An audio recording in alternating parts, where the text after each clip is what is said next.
Среде бел ден ограбена златара во центарот на Кочани. За полицијата се уште непознатиот сторител на 4 јануари околу 11 часот влегол во дуќанот вооружен со пиштол и покриен со капа и шал и почнал да ја удира вработената по главата и да ја се заканува дека ќе ја убие. И нанел 3 силни удари по главата, пошто го собрал најтешкото и највредното злато од дуќанот. Испразнил 4 кутии со злато, а потоа се упатил и кон излогот, каде што го испразнил и изложеното злато и избегал. Вработената која што била нападната веднаш била префрлена во итната медицинска помош во Кочанската болница, од каде што дежурниот лекар ни информираше дека заради повредите на главата и преплашеноста е задржана на лекување на нервното оделение во Кочанската болница за вршење понатамошни испитувања. Моментално се наоѓа во стабилна состојба и е надвор од животна опасност.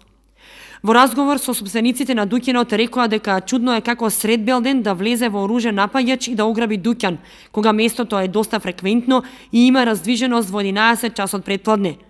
Одредени луѓе го виделе, но рекоа дека не може да се препознае идентитетот на напаѓачот, заради тоа што од капата и шалот лицето му било покриено. Настанот веднаш бил пријавен во полиција.